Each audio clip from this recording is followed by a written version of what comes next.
Hey, I'm Sam. I'm a designer and developer, and I've been building front-end websites and projects for about 8 years.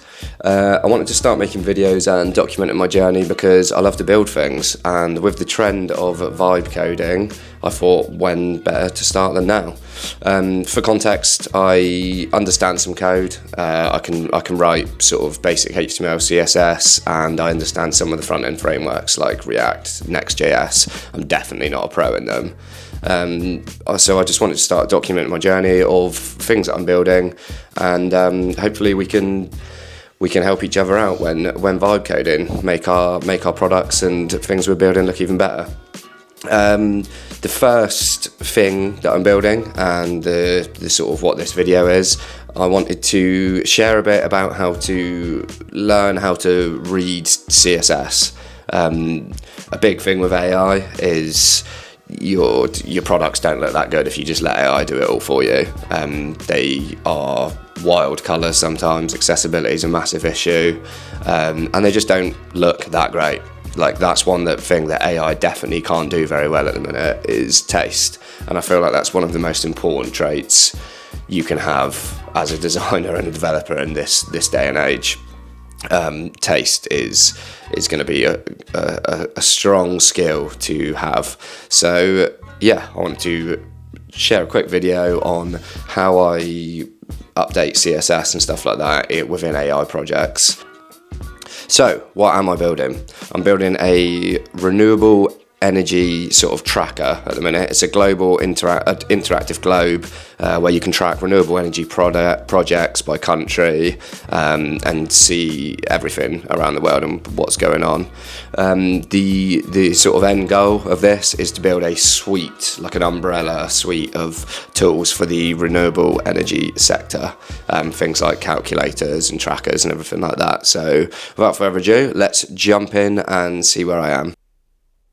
Okay, here we are, the Renewable Energy Global Tracker. This is where we're at. So I'll do a bit more of a deep dive into sort of the tech stack and things like that, but we'll do that. We'll have a little look at the code base after. So this is a few hours of coding, prompting, and building. So it's built Next.js, TypeScript, Tailwind for styling, 3GS or JS, and React Global for the globe. And then I always try and use shadcn as my component library because I like to choose a tech stack and stick to it. That's the easiest way to be able to start learning the code that you're actually writing. If you are purely just vibe coding and using AI, it can be really difficult when you get stuck in spots and literally have no idea what you're doing or where you are. And I just think it just speeds up your workflow. You get used to what you're doing. So stop rambling. So obviously we've got a subtle starry background which you can't really see. It's super subtle. When we first did it, it was mental. It's just all you could notice was a starry background, so we knocked that back. We've got the rotating globe, little hover animations where the country raises up a little bit. There's loads more to do to this. This is early stages. I want to start sharing a few videos and just show you sort of how other people are vibe coding and what they're building and stuff like that. We need to add country tags to the whole globe and everything like that. There's so much to do, but this video I just wanted to show you and talk a little bit about sort of front-end design, taste and colours in this vibe coding space. So I'll run you through the product quickly. So we've got sidebar, this is all for shadcn, and then obviously rebuilt. We've got a little light mode, dark mode toggle, our logo. Currently we've got 52 countries. I've just been manually scraping the internet and then pulling in this data.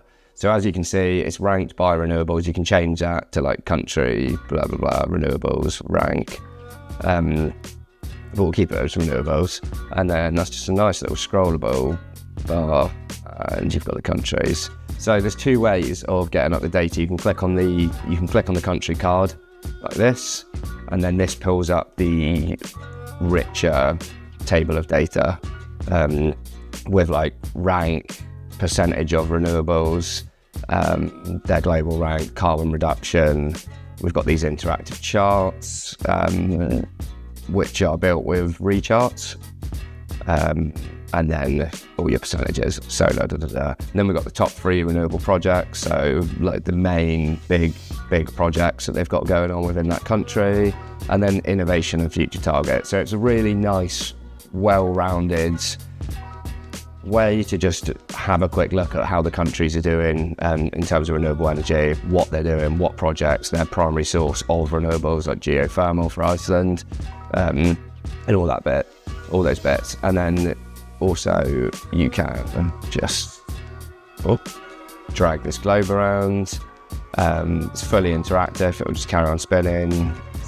You can zoom in and out, but then you can just click on the country from there as well, and that'll give you the same data, and you can see all of these bits. But what I want to talk about today is colours. So this isn't originally what AI did. I have prompted in some colours to see if we can just get a nice looking product, but I thought if we're going to build this out into a suite, let's do it properly and let's create a bit of a colour theme that we can use for the whole suite. So yeah, I don't love this, and quite a lot of it's not that accessible. Like you can see some of these greens you can hardly read on the white. I'm not a massive fan of where we've got. And then I'll show you the dark mode. Dark mode, in fairness, actually does look better. It's way more accessible, and yeah, you can see. And then even this looks a lot better as well, I would say. Yeah, so that's the round off of the globe. That's the product that we're building, that's where we're at. This is the first product of the suite. Now I want to jump into the code and have a little talk about that. Okay, so here we are. Everything's looking a bit squished because I have got both these windows open next to each other so you can actually watch things update. But this is what I mean with learning an actual tech stack. Like, you don't need to know the full ins and outs of it, but just knowing how it works and being able to look at the code and at least go around and know where stuff is, that's like super important. So like I said earlier, everything in this project's Next.js. I build everything in Next.js, which is like built on top of React. And then I use Tailwind, CSS, and ShadCN as my component library for everything, and then import any libraries and stuff like that that need to be imported for that project. So like Three.js, React Globe, all that jazz. But the point of this is to just show you how you can sort of refine and get your products looking better. So currently, like the legibility, like everything's a bit weird. Like it's sort of white here, the sidebar's different. Like everything's just a bit off. Like it just doesn't look quite right. Like I said, the accessibility, legibility is just not great on it. So let's take a little look at the code. So Next.js, this is how it's set up. You can jump in and you can just use the terminal, go to Next.js's website, and it'll just set up the project for you. You just copy in the terminal command and drop it in, and then create your project like that. That's for another video. This is what it looks like. So you've got your app, next, that's got all your bits in a cursor, that's where I set my rules. Again, look into it, it's handy. I'm not going to jump into every single bit. You've got your Tailwind config, and then public, which is all your source files like your logos and images or whatever, node modules. Most of this you're not going to ever have to look at. App is where we want to go, so jump into app, and then here you've got like all your components for your UI, like any component you use will be stacked in there. This is our data, so this is where I'm just storing all the data for each country. Global CSS, which we're going to jump into in a minute. The layout, so this is like a file that sort of has every page that has all of the same things on it, so like a footer, header, nav bar. You add that into the layout, and any sort of global rules. Page is your main sort of page layout, and then throughout the rest of the app, you have like separate pages. So use page.tx / whatever it might be. Currently we don't have any because we've got one page.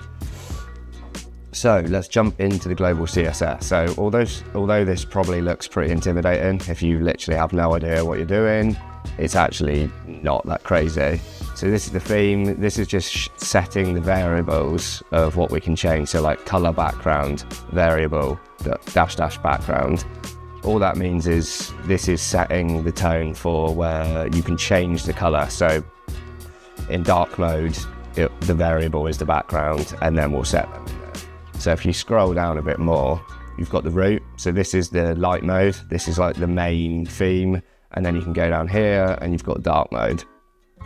So it's super self-explanatory. Like there's not loads to sort of digest. Like you can sort of work it out. So like background here, this is affecting the whole page background. So if I change that, it's going to update this bit around the globe. The sidebar's got its own background currently, which is what we're going to sort out.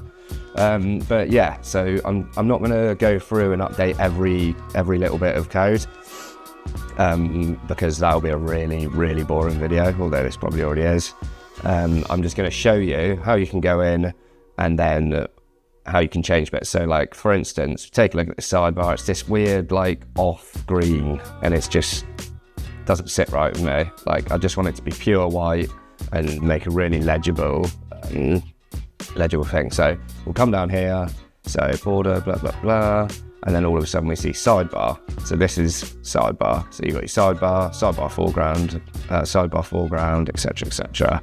So let's just change this to tab, cursor, and then if we just hit save, there you go. It's updated. So see instantly how much cleaner that looks. Like the cards are way more legible. The foreground and background have like a nice little sort of separation to them, and that's just way cleaner.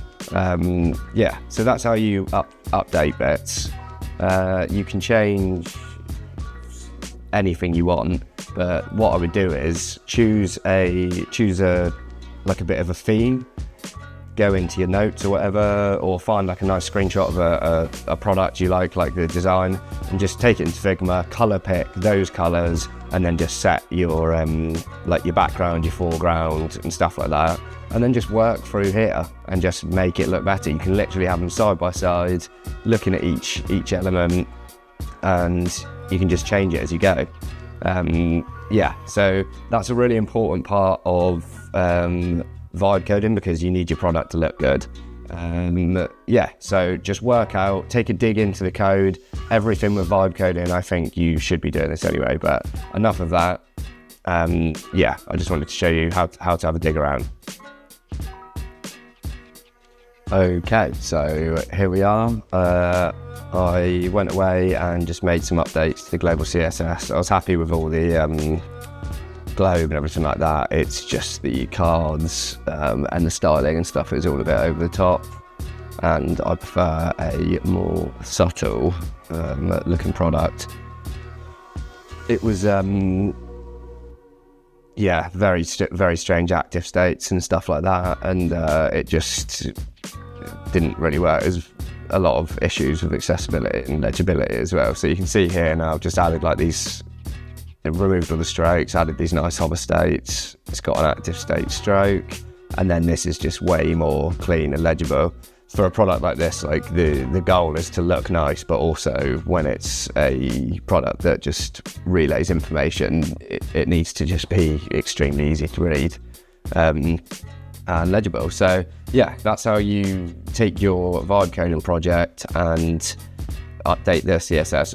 All I did was go and find a nice color theme that I liked, and then just worked my way through the CSS that the AI had made, and work it out. You can also do little things like say to your agent in Cursor or Windsurf, whatever it is, to act as like a professional front-end developer and restyle or rewrite the global CSS. So just tag global CSS, and they'll add labels, add design tokens, exactly how a product should be built. And it's actually a really good way to just learn how to read the CSS and stuff like that as well. So yeah, I mean, you guys might have preferred it before. I definitely prefer it like this. It's a big thing, like when you're building something, especially for a designer like me, it needs to look nice, otherwise I can't get excited about it and can't focus on it properly. So yeah, there you go, there's the little update. I just thought I'd show you the sort of finished product light mode. Yeah, let me know what you think. Cheers. Okay, so that's my first YouTube video. If you liked it, obviously like and subscribe, that'd be great. Share it, I'd really appreciate it. I want to make loads more of these videos. I'm going to continue to document building out this suite of renewable energy tools, but I also wanted to start like live streaming, coding, coming up with products, prototyping with Cursor. I really think AI's sort of melting the space between designers and developers, and it's empowering everyone to just sort of be builders, which is a really exciting time, and it's really fun. So if you're a designer and you like the idea of building something, follow along and we can crack on and build some cool stuff. If you're a developer, yeah, come along and vibe code anyway, why not? Yeah, I hope to see you for the next video. Cheers.